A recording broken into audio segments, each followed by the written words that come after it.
ಎಲ್ರಿಗೂ ನಮಸ್ಕಾರ. ನಮ್ಮ ನ್ಯೂಸ್ ಅಲರ್ಟ್ ಯೂಟ್ಯೂಬ್ ಚಾನಲ್ಗೆ ನಿಮಗೆ ಸ್ವಾಗತ. ನಾನು ಚಂದನ್.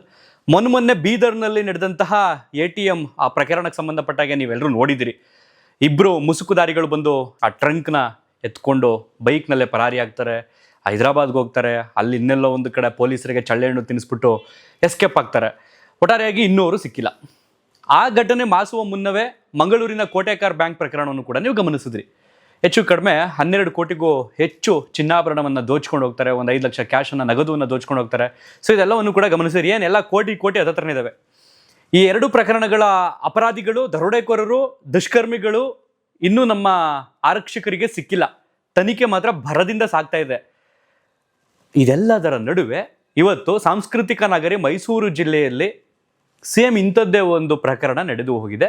ಬಟ್ ಇದು ಬ್ಯಾಂಕ್ ಅಲ್ಲ, ಬದಲಿಗೆ ರಸ್ತೆ ಮಾರ್ಗ ಮಧ್ಯದಲ್ಲಿ ಕಾರ್ನಲ್ಲಿ ಹೋಗ್ತಿದ್ದಂಥ ವ್ಯಕ್ತಿಯನ್ನ 4 ಜನ ಮುಸುಕುದಾರಿಗಳು ರೋಡ್ ಬ್ಲಾಕ್ ಮಾಡಿಕೊಂಡು ಅವ್ರು ಬಂದಂಥ 2 ಕಾರ್ನಲ್ಲಿ ಆ ವ್ಯಕ್ತಿ ಹತ್ರ ಇದ್ದಿದ್ದು ನಗದು ಅಂದರೆ ದುಡ್ಡು, ಈ ಕಡೆ ಕಾರು ಎರಡನ್ನೂ ಕಿತ್ಕೊಂಡು ಎಸ್ಕೇಪ್ ಆಗಿದ್ದಾರೆ. ಸೊ ಎಲ್ಲಿ ಘಟನೆ ನಡೆದಿದ್ದು, ಯಾವಾಗ ನಡೆದಿದ್ದು ಎಲ್ಲವನ್ನು ಕೂಡ ವಿಸ್ತಾರವಾಗಿ ನಾನು ಎಕ್ಸ್ಪ್ಲೇನ್ ಮಾಡ್ತೀನಿ. ಅದಕ್ಕೂ ಮೊದಲು ಯಾರಾದರೂ ಹೊಸಬರು ನಮ್ಮ ಚಾನಲ್ಗೆ ಮೊದಲ ಬಾರಿಗೆ ಭೇಟಿ ಕೊಟ್ಟು ಈ ವಿಡಿಯೋವನ್ನು ನೋಡ್ತಾರೆ, ಸಬ್ಸ್ಕ್ರೈಬ್ ಮಾಡ್ಕೊಳ್ಳಿ, ಪಕ್ಕದಲ್ಲಿರುವಂಥ ಬೆಲ್ ಐಕಾನನ್ನು ಕ್ಲಿಕ್ ಮಾಡಿ. ಈ ಹಿಂದೆ ನಾನು ಮಂಗಳೂರಿಗೆ ಸಂಬಂಧಪಟ್ಟ ಪ್ರಕರಣದ ವಿಡಿಯೋದಲ್ಲಿ ಹೇಳಿದೆ, ಏನಪ್ಪ ಕಳ್ಳರು, ದರೋಡೆಕೋರರು ನಮ್ಮ ಕರ್ನಾಟಕದ ಪೊಲೀಸರಿಗೆ ಕೈ ತುಂಬ ಕೆಲಸ ಕೊಡ್ತಾ ಇದ್ದಾರೆ ಅಂತ ಹೇಳಿದ್ದೆ.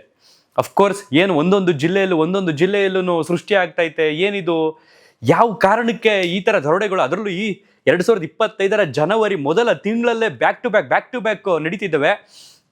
ಬಹುಶಃ ಒಂದು ಪ್ರಕರಣದ ಆರೋಪಿಗಳು ಸಿಗದೇ ಇರುವಂಥದ್ದು, ಅವ್ರಿಗಿನ್ನೂ ಶಿಕ್ಷೆ ಕೊಡದೇ ಇರುವಂಥದ್ದು, ಅವರನ್ನು ಬಂಧಿಸದೇ ಇರುವಂಥದ್ದು ಮತ್ತಷ್ಟು ಪ್ರಕರಣಗಳಿಗೆ ಪುಷ್ಟಿ ಕೊಡ್ತಾ ಇದೆಯಾ ಅಂತಂದರೆ, ಅವ್ರು ಮಾಡಿ ಅವರೇ ಸಿಕ್ಕಿಲ್ಲ, ನಾವೇನು ನೋಡೇ ಬರೋಣ ಅನ್ನುವಂಥದ್ದು ಏನಾದರೂ ಜನಗಳ ಮನಸ್ಥಿತಿಯಲ್ಲಿ ಬರ್ತಾ ಇದೆಯಾ ಗೊತ್ತಾಗ್ತಿಲ್ಲ. ಆ್ಯಂಡ್ ಈಗ ಏನು ಈ 3 ಪ್ರಕರಣದಲ್ಲಿ ಈ ದರೋಡೆಕೋರರು ಭಾಗಿಯಾಗಿದ್ದಾರಲ್ಲ, ಇವರೆಲ್ಲ ಮೂಲತಃ ಕರ್ನಾಟಕದವರ ಅಥವಾ ಅಂತಾರಾಜ್ಯ ದರೋಡೆಕೋರರ ಅದಿನ್ನೂ ಕೂಡ ಸ್ಪಷ್ಟವಾಗಿ ಗೊತ್ತಿಲ್ಲ. ಸೊ ಒಟ್ಟಾರೆಯಾಗಿ ಈ 3 ಪ್ರಕರಣಗಳಲ್ಲಿ ಪೊಲೀಸರು ತನಿಖೆ ಮಾಡಿದ ನಂತರವೇ ಗೊತ್ತಾಗಬೇಕು ಇವ್ರು ಎಲ್ಲಿಯವರು, ಕನ್ನಡ ಮಾತಾಡ್ತಾರಾ, ಕರ್ನಾಟಕದವರ. ಸರಿ, ಇದಕ್ಕೆಲ್ಲ ಕಾರಣ ಏನು? ನಿರುದ್ಯೋಗವ, ಅಥವಾ ದುಡ್ಕೊಂಡು ತಿನ್ನೋಕ್ಕಾಗದೇ ಇರುವಂಥ ಮನಸ್ಥಿತಿನ, ಅಥವಾ ಬಡ್ಕೊಂಡು ತಿನ್ನಬೇಕು ಅನ್ನೋವಂಥ ಸ್ಥಿತಿನ ಗೊತ್ತಿಲ್ಲ. ಒಟ್ಟಾರೆಯಾಗಿ ಪೊಲೀಸರು ತನಿಖೆ ನಂತರವೇ ಗೊತ್ತಾಗುತ್ತೆ. ಸೊ ಇವತ್ತು ನಡೆದಿರ್ತಕ್ಕಂಥ ಘಟನೆ ಇಲ್ಲಿ ಅಂತಂದರೆ ಮೈಸೂರು ಜಿಲ್ಲೆಯ ಮೈಸೂರು ತಾಲೂಕಿನ ಹಾರೋಹಳ್ಳಿ ಅನ್ನುವಂಥ ಒಂದು ಮುಖ್ಯ ರಸ್ತೆಯಲ್ಲಿ, ಅಂದರೆ ನ್ಯಾಷನಲ್ ಹೈವೇ ಅಲ್ಲ, ಅದು ನಾರ್ಮಲ್ ಹಳ್ಳಿಗಳ ಕಡೆ ಎಲ್ಲ ಓಡಾಡ್ಬೇಕಾದ್ರೆ ಒಂದು ತಾಲೂಕು ಮತ್ತೊಂದು ತಾಲೂಕನ್ನು ಸಂಧಿಸುವಂತಹ ಒಂದು ರಾಜ್ಯ ಹೆದ್ದಾರಿ ಆಗಿರ್ಬೋದು, ಈ ರೀತಿ ಒಂದು ರಸ್ತೆ ಇರುತ್ತಲ್ಲ, ಆ ರಸ್ತೆಯಲ್ಲಿ ಇನೋವಾ ಕಾರ್ನಲ್ಲಿ ಕೇರಳ ಮೂಲದ ಒಬ್ಬ ಉದ್ಯಮಿ, ಒಬ್ಬ ಬಿಸ್ನೆಸ್ ಮ್ಯಾನ್ ಸೂಫಿ ಅನ್ನುವಂಥವ್ರು ಪ್ರಯಾಣ ಮಾಡ್ತಾ ಇರ್ತಾರೆ.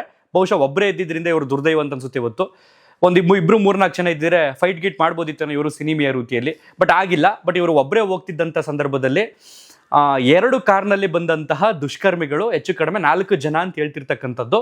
ಸೊ ಕಂಪ್ಲೀಟ್ ಮಂಕಿ ಕ್ಯಾಪ್ ಹಾಕೊಂಡು ಬಂದು 4 ಜನ ಆ ಉದ್ಯಮಿಯ ಕಾರನ್ನು ಲಾಕ್ ಮಾಡಿಕೊಂಡು, ಅಂದರೆ ಸಿನಿಮಾ ರೀತಿಯಲ್ಲಿ, ಅಂದರೆ ಯಾವ್ದಾದ್ರು ಒಂದು ಕಾರು ಹೋಗ್ತಿದ್ರೆ ಹಿಂದೆ ಒಂದು ಮುಂದೆ ಒಂದು ಹೋಗಿ ಬ್ಲಾಕ್ ಮಾಡ್ಕೊಂಡ್ಬಿಟ್ಟು ತಕ್ಷಣ ಅವ್ರನ್ನ ಅಡ್ಡಗಟ್ಟಿ ಅದಾದ ನಂತರ ದರೋಡೆ ಮಾಡ್ತಾರಲ್ಲ, ಅದೇ ರೀತಿ ಈ ವ್ಯಕ್ತಿಯ ಕಾರನ್ನು ಅಡ್ಡ ಹಾಕ್ಕೊಂಡು ಆ ವ್ಯಕ್ತಿ ಹತ್ರ ಇದ್ದಂಥ ಒಂದಷ್ಟು ಕ್ಯಾಶ್ ಆಗಿರ್ಬೋದು ಅದೆಲ್ಲವನ್ನು ಕಿತ್ಕೊಂಡು ಎಳೆದು ಕೆಳಗೆ ಬಿಸಾಕಿ ಆ ಕಾರ್ನ ಈ 4 ಜನ ಬಂದಿರಲ್ಲ ಅದರಲ್ಲೊಬ್ಬ ಎತ್ಕೊಂಡು ಒಟ್ಟು 3 ಕಾರಿಗೆ ಪರಾರಿಯಾಗಿದ್ದಾರೆ.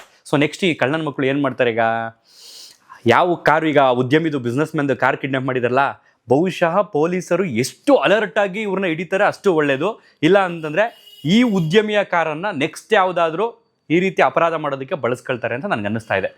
ಸೊ ಈಗ ಅಲ್ಲೊಂದು ಕಾರ್ ನೋಡ್ತಾ ಇದ್ದೀರಿ, ಈಗ ದೃಶ್ಯಗಳನ್ನ ಪ್ರಸಾರ ಮಾಡ್ತೀನಿ ನೋಡಿ, ನೀವು ಸ್ಲೋ ಮೋಷನಲ್ಲಿ ಸಾಧ್ಯವಾದರೆ ಪ್ರಸಾರ ಮಾಡ್ತೀನಿ ಅದನ್ನು. DL ಕಾರ್ ಅದು, ಅಂದರೆ ಡೆಲ್ಲಿ ರಿಜಿಸ್ಟ್ರೇಷನ್ದ ಒಂದು ಕಾರ್, ಅದು ಇನೋವಾ ಕಾರ್ ಅಂತ ಅನ್ಸುತ್ತೆ.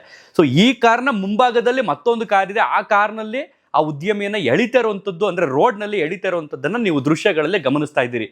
ಸೊ ಎಲ್ಲಿಗೆ ಬಂತು ನಮ್ಮ ವ್ಯವಸ್ಥೆ ಅಂತ ನಿಮ್ಗೆ ಅನ್ನಿಸ್ತಿಲ್ವಾ? ಏನಪ್ಪ ಇದು, ಜನಸಾಮಾನ್ಯರು ಓಡಾಡೋದು ಹೇಗೆ? ಈಗ ಇವ್ರ ಟಾರ್ಗೆಟು ನೇರವಾಗಿ ಆ ವ್ಯಕ್ತಿ ಹತ್ರ ಏನಾದ್ರು ದುಡ್ಡಿರುತ್ತೆ ಅನ್ನೋದೇ ಇತ್ತಾ, ಅಥವಾ ಆ ವ್ಯಕ್ತಿ ಕಾರ್ ಕಸ್ಕೊಂಡು ಹೋಗ್ಬೇಕು ಅನ್ನೋವಂಥದ್ದು ಇತ್ತಾ ಅನ್ನೋವಂಥದ್ದು ಒಂದು ಕ್ವಶನ್ ಮಾರ್ಕ್ ಹುಡ್ಕೊಳ್ಳುತ್ತೆ. ಯಾಕೆಂತಂದರೆ ಆ ರಸ್ತೆಯಲ್ಲಿ ಅಥವಾ ಬೇರೆ ಕಡೆ ಜನಸಾಮಾನ್ಯರು ಅನ್ನೋ ಜನಸಂದಣಿ ಇಲ್ಲದೆ ಇರುವಂಥ ಪ್ರದೇಶಗಳಲ್ಲಿ ಎಷ್ಟೋ ಜನ ಓಡಾಡ್ತಿರ್ತಾರೆ. ಅವ್ರಗಳ ಕತೆ ಏನು? ಈ ರೀತಿ ಪ್ರಕರಣಗಳು ದಿನದಿಂದ ದಿನಕ್ಕೆ ಬೆಳಕಿಗೆ ಬಂದರೆ ಜನಸಾಮಾನ್ಯರು, ಅಮಾಯಕರು ಓಡಾಡೋದಲ್ಲಿ ಪ್ರಶ್ನೆ ಹುಡ್ಕೊಳ್ಳುತ್ತೆ. ಈಗೇನು ನೀವು ಮತ್ತೆ ಗಮನಿಸ್ತಾ ಇದ್ದೀರಲ್ಲ ಈ ವಿಡಿಯೋ, ಅದೇ ವಿಡಿಯೋನ ಪ್ರಸಾರ ಮಾಡ್ತಾ ಇದ್ದೀನಿ ನೋಡಿ. ಸೊ KSRTC ಬಸ್ನಲ್ಲಿ ಕೂತಿರ್ತಕ್ಕಂಥ ಯಾರೋ ಒಬ್ಬ ವ್ಯಕ್ತಿ ಮಾಡಿರ್ತಕ್ಕಂಥ ಈ ವಿಡಿಯೋ ಇವತ್ತು ವೈರಲ್ ಆಗಿರ್ತಕ್ಕಂಥದ್ದು.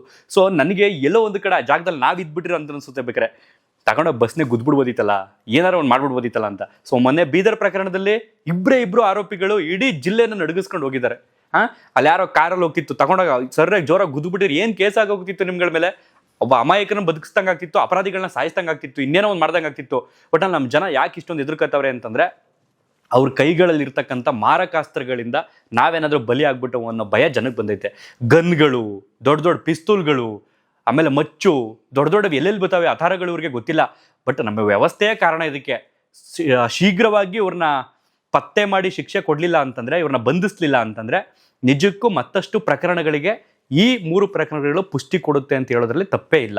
ಸೊ ಇನ್ನು ಮೈಸೂರು ಪೊಲೀಸ್ ಸಿಬ್ಬಂದಿಯವರು ಈಗ 4 ಕಡೆ ಅಲರ್ಟ್ ಮಾಡ್ಕೊಂಡಿದ್ದಾರೆ ಅಂತಂದ್ರೆ, ಅಂದ್ರೆ ಈಗ ಮೈಸೂರು ಜಿಲ್ಲೆ ಏನಿದೆ, ಈ ಜಿಲ್ಲೆಯ ಗಡಿಭಾಗದ ಎಲ್ಲ ಕಡೆ ಕೂಡ ಅಲರ್ಟ್ ಮಾಡ್ಕೊಂಡಿದ್ದಾರಂತೆ. ಅಂದ್ರೆ ಈ ಕಳ್ಳರು ಎಲ್ಲೂ ಕೂಡ ಎಸ್ಕೇಪ್ ಆಗಬಾರ್ದು ಅಂತ. ಬಟ್ ಮೊನ್ನೆ ನೋಡಿ ಬೀದರ್ನಲ್ಲಿ ಆದಂಥವ್ರು ಹೈದರಾಬಾದ್ಗೆ ಹೋಗಿ ಅಲ್ಲಿಂದ ಇನ್ನೆಲ್ಲೋ ಎಸ್ಕೇಪ್ ಆಗಿ ಹೆಂಗ್ ಚಳ್ಳೆ ಹಣ್ಣು ತಿನ್ನಿಸಿದ್ದಾರೆ ಅಂತ ಒಂದು ಅರ್ಥ ಆಗ್ತಿಲ್ಲ. ಒಟ್ಟಾರೆಯಾಗಿ ನಾನು ಜನಸಾಮಾನ್ಯರಿಗೆ ಹೇಳೋದೇನು ಅಂತಂದ್ರೆ, ಓಡಾಡ್ಬೇಕಾದ್ರೆ ರಸ್ತೆಗಳಲ್ಲಿ ಸ್ವಲ್ಪ ಹುಷಾರಾಗಿ ಓಡಾಡಿ. ಯಾಕೋ ಈ ಜನವರಿ ತಿಂಗಳಲ್ಲಿ ಇಷ್ಟೊಂದು ದರೋಡೆ ಪ್ರಕರಣಗಳು ಬೆಳಕಿಗೆ ಬರ್ತಾ ಇರೋದು ಬ್ಯಾಕ್ ಟು ಬ್ಯಾಕ್. ಕತ್ಲೆ ಹೊತ್ತಲ್ಲಿ ಮಾಡೋದು ನೋಡಿದ್ದೀವಿ, ಹಗ್ಲೊತ್ತಲ್ಲೇ ಬಂದು ನಿಂತವರಲ್ಲ ಬೀದಿಗೆ, ಗೊತ್ತಿಲ್ಲ. ಜನಸಾಮಾನ್ಯರು ಅದರಲ್ಲೂ ಕೆಲವರಿಗೆ ಹೇಳುವಂಥದ್ದು, ಈ ರೀತಿ ಪ್ರಕರಣಗಳು ಬಂದಾಗ ಹೆದರ್ಕೋಬೇಡಿ. 4-3 ಜನ ದರೋಡೆಕೋರಿದ್ದಾಗ 10-6 ಜನ ಒಟ್ಟಿಗೆ ನೀವೆಲ್ಲರೂ ನುಗ್ಗಿದ್ರೆ ಖಂಡಿತವಾಗಿಯೂ ಇಂಥ ಪ್ರಕರಣಗಳನ್ನ ಭೇದಿಸುವಂಥ ಶಕ್ತಿ ನಿಮ್ಗಿರುತ್ತೆ ಆ ಟೈಮ್ನಲ್ಲಿ. ಬಟ್ ಹೆದರ್ಕೋಬೇಡಿ. KSRTC ಬಸ್ಸವ್ರು ನಾನು ಕೇಳ್ಕೊಳ್ಳೋದ್ರೆ ಡ್ರೈವರ್ಗೆ, ಗೌರ್ಮೆಂಟ್ ಗಾಡಿ ಕಣಪ್ಪ, ಅದು ಹಾಕೊಂಡು ಹೋಗಿ ಗುದ್ದಬೇಕಿತ್ತು ನೀನು. ಯಾಕೆಂತಂದ್ರೆ ಕೆಲವರು ಪ್ರೈವೇಟ್ ವೆಹಿಕಲ್ ಅವ್ರು ಏನಂತಂದ್ರೆ ನಮ್ಮ ಕಾರ್ ಹೋಗ್ಬಿಡುತ್ತೆ, ನಮ್ದು ಅದಾಗ್ಬಿಡುತ್ತೆ ಇದಾಗ್ಬಿಡುತ್ತೆ ಅಂತ ಎದುರುತ್ತಾರೆ. ಬಟ್ ಗೌರ್ಮೆಂಟ್ ವೆಹಿಕಲ್ ಹಂಗಂದ್ರೆ ಗೌರ್ಮೆಂಟ್ ವೆಹಿಕಲ್ನ ನಾಶ ಮಾಡಿ ಹಾಳು ಮಾಡಿ ಅಂತ ಹೇಳ್ತಿಲ್ಲ.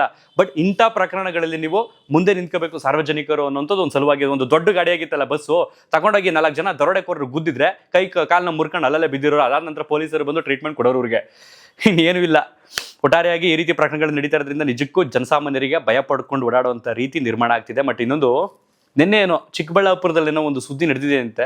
ಪಾಪ ಯಾರೋ ಅಮ್ಮ ಹೋಗ್ತಿದ್ರಂತೆ, ಅಮ್ಮ ಚೈನೆಲ್ಲ ಬಿಚ್ಚಿಟ್ಕೊಳಮ್ಮ, ಕಳ್ಳರು ಅವರೇ, ನಾವು ಪೊಲೀಸರು ಹೇಳ್ತಾರದು ಬಿಚ್ಚಿಟ್ಕೊಳಮ್ಮ ಅಂತೇನೋ ಬಿಚ್ಚಿದಾರಂತೆ. ಅದಾದ ನಂತರ ಮುಂದೆ ಕಿತ್ಕೊಂಡು ಓಡೋಗ್ಬಿಟ್ಟಿದ್ದಾರೆ. 106 ಗ್ರಾಮ್ ಏನೋ ಚಿನ್ನ ಅಂತೆ. ಏನು ಕಾಲ ಬಂದೈತಪ್ಪ. ಆ ಮಾಹಿತಿ ಏನಾರ ಸಂಕ್ಷಿಪ್ತವಾಗಿ ಸಿಕ್ಕಿಸಿದ್ರೆ ಅದನ್ನು ಕೂಡ ನಾನು ವರದಿ ಮಾಡಿ ನಿಮ್ಮ ಮುಂದೆ ಇಡ್ತೀನಿ. ಯಾಕೆಂದರೆ ಜನಸಾಮಾನ್ಯರಿಗೆ ಒಂಚೂರು ರೀಚ್ ಆಗಲಿ, ಹೇಗಿರಬೇಕು, ಹೊರಗಡೆ ಓಡಾಡ್ಬೇಕಾದ್ರೆ ಹೇಗೆ ಬರಬೇಕು ಅಂತ. ಬಟ್ ಗೊತ್ತಿಲ್ಲ ಯಾಕೆ ಇಷ್ಟೊಂದು ದರೋಡೆಕೋರರು ನಮ್ಮ ಕರ್ನಾಟಕದಲ್ಲಿ, ಅದರಲ್ಲೂ ಎಸ್ಪೆಷಲಿ ನಮ್ಮಲ್ಲೇ ನಡೀತಾ ಇರುವಂಥದ್ದು ಅಂತ ನನಗಂತೂ ಅರ್ಥ ಆಗ್ತಿಲ್ಲ. ಇಲ್ಲಿಯವರ ಹೊರಗಡೆಯವರ ತನಿಖೆ ನಂತರ ಗೊತ್ತಾಗುತ್ತೆ. ಸೊ ಒಟ್ಟಾರೆಯಾಗಿ ಹೇಳೋದಂತಂದ್ರೆ ಜನಸಾಮಾನ್ಯರು ಸ್ವಲ್ಪ ಹುಷಾರಾಗಿ ಓಡಾಡಿ. ಬೆಂಗಳೂರಿನಲ್ಲಂತೂ ಪೊಲೀಸ್ ಕಮಿಷನರ್ ಏನೋ ಹೈ ಅಲರ್ಟ್ ಮಾಡಿದಾರಂತೆ. ಅಂದರೆ ATM ಆಗಿರ್ಬೋದು, ಬ್ಯಾಂಕ್ ಆಗಿರ್ಬೋದು, ಜನಸಾಮಾನ್ಯರ ಮೇಲೆಲ್ಲ ಒಂದು ಕಣ್ಣಿಟ್ಟಿದ್ದಾರಂತೆ. ಅಂದರೆ ಯಾವುದೇ ರೀತಿ ದರೋಡೆಗಳು ನಡೀಬಾರ್ದು ಅಂತ ಒಂದು ಮುನ್ನೆಚ್ಚರಿಕೆ ಕ್ರಮನ ವಹಿಸಿದಾರಂತೆ. ಗೊತ್ತಿಲ್ಲ. ಬಟ್ ರಾಜ್ಯದ ಹೊರಗಡೆ ಜಿಲ್ಲೆಗಳ ಪೊಲೀಸರು ಕೂಡ ಅಲರ್ಟ್ ಆಗಬೇಕಾಗುತ್ತೆ. ಯಾಕೆಂತಂದರೆ ನೀವು ಚಾಪೆ ಸಂದಿ ನುಗ್ತೀರಿ ಅಂದರೆ ರಂಗೋಲಿ ಸಂದಿ ನುಗ್ಕೊಂಡು ಹೋಗುವಂಥ ದರೋಡೆಕೋರರು ಸೃಷ್ಟಿ ಆಗ್ಬಿಟ್ಟಿದ್ದಾರೆ ಇತ್ತೀಚೆಗೆ. ಗೊತ್ತಿಲ್ಲ. ಮತ್ತೊಂದು ವಿಡಿಯೋದಲ್ಲಿ ಸಿಗ್ತೀನಿ. ಧನ್ಯವಾದ.